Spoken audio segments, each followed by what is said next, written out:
Hello everyone, welcome back. आज की इस वीडियो में हम SSC staff selection post phase 9 2022 9 फरवरी 2022 के शिफ्ट में जितने भी जीके के क्वेश्चन पूछे गए हैं उन्हें हम डिस्कस करते हैं।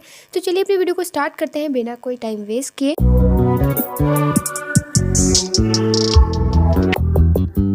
तो हमसे पूछा गया था कि मूल कर्तव्य संविधान के किस भाग में है।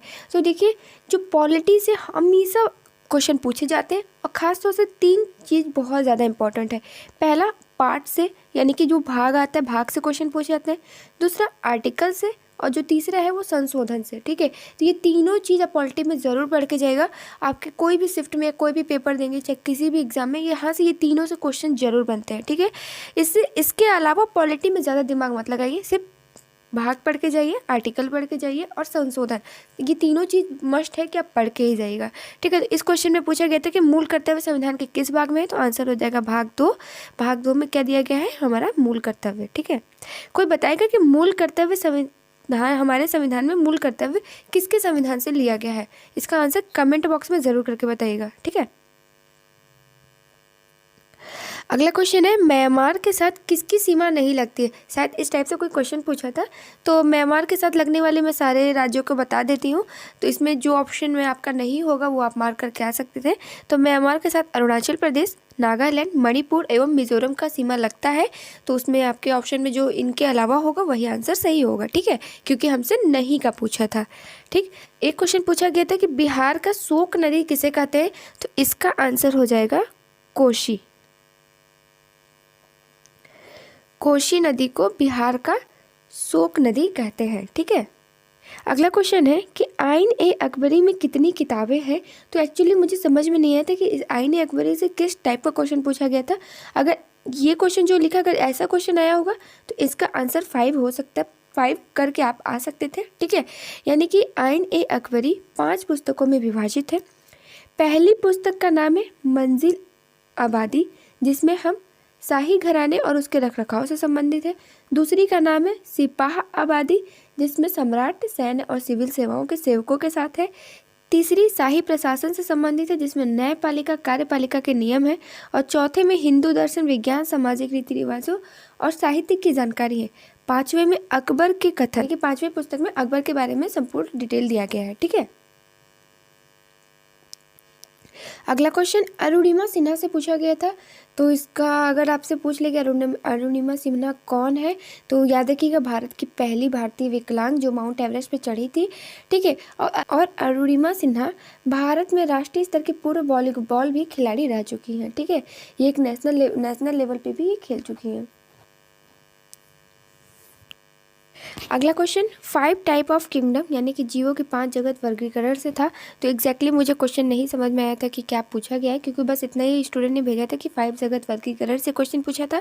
ठीक है, तो मैं आपको इसमें सारे लगभग डिटेल बता देती हूँ। अगर इस टाइप से कुछ क्वेश्चन हो तो आप इसमें से देख लीजिएगा। ठीक है, जैसे कि जो सर्वप्रथम अरस्तु ने जीव जगत को 2 समूहों में अर्थात वनस्पति और जंतु जगत में बांटा था। अगर आपसे पूछ सकते हैं कि 2 वर्गों में जीव जगत को किसने बांटा था, तो अरस्तु ने। कौन कौन से वर्ग थे वो? वनस्पति और जंतु विज्ञान। ठीक है, उसके बाद लिनियस आए। लिनियस ने अपनी पुस्तक सिस्टेमा और नेचुरे में सभी जीवधारियों को पादप व जंतु जगत में वर्गीकृत किया। ठीक है, फिर लिनियस को आधुनिक वर्गीकरण प्रणाली का पिता कहा जाता है। अब इसमें यहाँ से एक क्वेश्चन और इम्पोर्टेंट बन सकता है कि आधुनिक वर्गीकरण प्रणाली का पिता कौन है, तो लिनियस ही है। ठीक है, क्योंकि उनके द्वारा की गई वर्गीकरण प्रणाली के आधार पर ही आधुनिक वर्गीकरण प्रणाली की नींव पड़ी। तो ये भी पूछ सकते हैं क्वेश्चन कि आधुनिक वर्गीकरण प्रणाली किस पे आधारित है, तो लिनियस के वर्गीकरण प्रणाली पे आधारित है। ठीक है, और क्या क्वेश्चन बनेगा कि 1969 ईस्वी में परंपरागत द्विजगत वर्गीकरण प्रणाली का स्थान विटकर द्वारा प्रस्तुत किए 5 जगत प्रणाली ने ले लिया। तो अब यहाँ से मोस्ट इंपॉर्टेंट क्वेश्चन बनता है कि 5 टाइप ऑफ किंगडम किसने दिया था, तो आंसर हो जाएगा विटकर ने। ठीक है, विटकर ने क्या दिए थे, जीवों का 5 जगत वर्गीकरण। विटकर ने सभी जीवों को निम्नलिखित 5 जगत में वर्गीकृत किया था। 2 जगत में अरस्तु ने, फिर लिनियस ने सभी जीवधारी को पादप व जंतु में बांट दिया। फिर उन्हें ही हम आधुनिक वर्गीकरण प्रणाली का पिता कहते हैं। ठीक है, और जो फिर विटकर आए, विटकर ने क्या किया, 5 जगत का वर्गीकरण कर दिया। ठीक, इसमें पहला है मोनेरा जगत। मोनेरा जगत, इस जगत में प्रोकैरियोटिक जीव अर्थात जीवाणु, साइनोबैक्टीरिया और आर्कीबैक्टीरिया शामिल है। दूसरा है प्रोटिस्टा जगत। इस जगत में एक कोशिकीय यूकैरियोटिक जीव शामिल है। ठीक है। पादप व जंतु के बीच स्थित यूग्लिना इसी जगत में शामिल है। तो याद रखिएगा यूग्लिना किस जगत में आता है, तो प्रोटिस्टा जगत में। अगला है कवक जगत। कवक जगत में इसमें परजीवी तथा मृत पदार्थों पर भोजन के लिए निर्भर जीव शामिल है। इनकी कोशिका भित्ति काइटिन की बनी होती है। और जो पादप जगत है, इस जगत में शैवाल और बहुकोशिकीय हरे पौधे शामिल है। और अगला लास्ट है जंतु जगत। इसमें सभी बहुकोशिकीय जंतु शामिल होते हैं। इसे मेटाजोआ भी कहा जाता है। ठीक है। और एक बात याद रखिएगा कि 1982 ईस्वी में मार्गुलियस व स्वाज ने 5 जगत वर्गीकरण का पुनरीक्षण किया। इसमें एक प्रोकैरियोटिक और यूकैरियोटिक जगत अर्थात प्रोटिस्टा, कवक, पादप व जंतु को शामिल किया। वर्तमान में इस वर्गीकरण प्रणाली को ही सर्वाधिक मान्यता प्राप्त है। ठीक है। अगला क्वेश्चन है कि जम्मू एंड कश्मीर की प्रमुख त्यौहार। तो इसका आंसर आप कमेंट बॉक्स में जरूर बताइएगा। बहुत प्यारा क्वेश्चन था।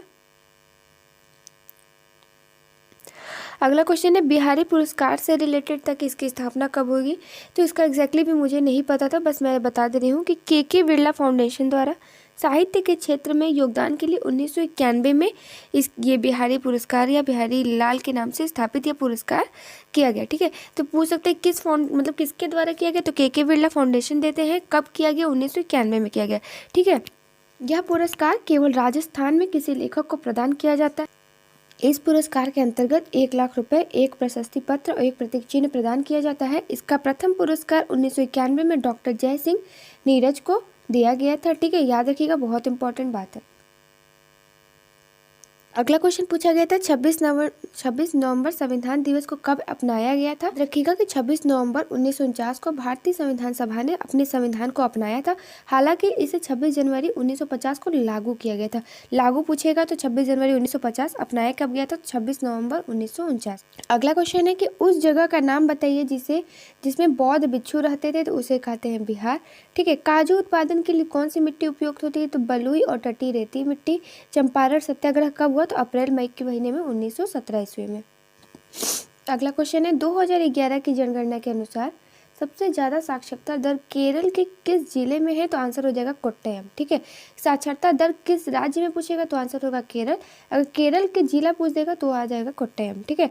महाराष्ट्र के किस झील को 2020 में रामसर साइट में शामिल किया गया, तो आंसर हो जाएगा लोनार। लोनार झील को 2020 में रामसर साइट में शामिल किया गया। ठीक है। अगला क्वेश्चन है किस ग्रह के उपग्रहों की संख्या सबसे अधिक है, यानी कि किस ग्रह में सबसे ज्यादा चांद है, तो उसका आंसर हो जाएगा शनि, 82 चांद है। ठीक है। India 71 year test the journey of triumph in Australia पुस्तक के लेखक कौन है, तो आर कौशिक। दूध में कौन सी शर्करा पाई जाती है, तो आंसर हो जाएगा लैक्टोज। अगला क्वेश्चन है AMR का फुल फॉर्म बताइए इन मेडिकल टर्म। तो इसका आंसर हो जाएगा एंटी माइक्रोबियल रेजिस्टेंस। ठीक है। सरयू नदी के किनारे कौन सा शहर बसा है, तो आंसर हो जाएगा अयोध्या। पाथवे टू गुड पुस्तक के लेखक कौन है, तो आंसर हो जाएगा महात्मा गांधी। अगला क्वेश्चन है पैन कार्ड में कितनी डिजिट होती है, तो आंसर हो जाएगा 10। तो ये बहुत ज़्यादा रिपीटेड क्वेश्चन है, अक्सर एग्जाम में ऐसे क्वेश्चन देखने को मिल जाते हैं। तो अच्छा कोई बताएगा कि आधार कार्ड में कितने नंबर की डिजिट, आधार कार्ड के नंबर में कितनी डिजिट होती है, तो इसका आंसर भी कमेंट बॉक्स में ज़रूर बताइएगा। अगला क्वेश्चन है आयुष्मान भारत दिवस कब मनाया जाता है, तो आयुष्मान भारत दिवस 30 अप्रैल को मनाया जाता है। अगला क्वेश्चन है कि सुप्रीम कोर्ट संविधान के किस अनुच्छेद में है, तो आर्टिकल 124 में सुप्रीम कोर्ट का वर्णन है। ठीक है।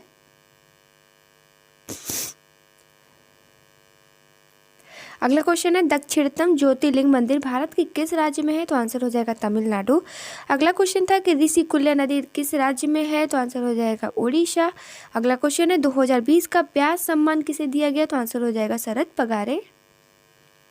अगला क्वेश्चन है 47वां G7 शिखर सम्मेलन में भारत का प्रतिनिधित्व कौन किए थे, तो आंसर हो जाएगा नरेंद्र मोदी जो वर्तमान भारत के प्रधानमंत्री हैं। अगला क्वेश्चन है हुंड्रू जलप्रपात कहाँ स्थित है, तो आंसर हो जाएगा झारखंड। अगला क्वेश्चन है कि लेप्रोसी रोग किससे होता है, तो आंसर हो जाएगा बैक्टीरिया। ठीक है।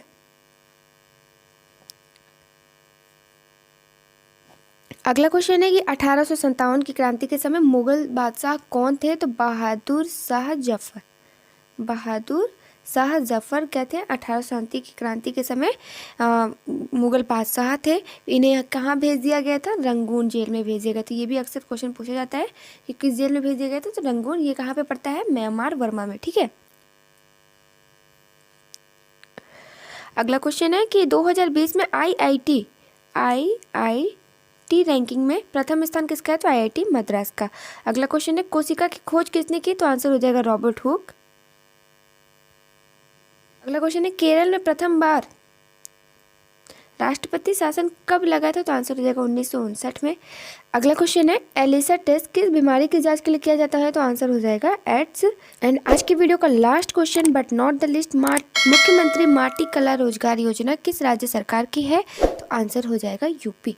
ठीक, तो बस आज के लिए इतना ही। आशा करती हूँ कि आप सभी को अच्छे से समझ में आ गया होगा। थोड़ी सी वॉइस प्रॉब्लम हो रही है तो प्लीज़ थोड़ा सा मैनेज कर लीजिएगा। एक्चुअली मैंने बताया आपको कि मेरी तबीयत इस समय थोड़ी ठीक नहीं है, बट अभी रिकवर कर रही हूँ। ठीक है, तो अगर वीडियो अच्छी लगी तो प्लीज़ वीडियो को लाइक एंड शेयर करना मत भूलिएगा और चैनल को सब्सक्राइब कर लीजिएगा। Thank you for watching. तब तक के लिए बाय एंड टेक केयर।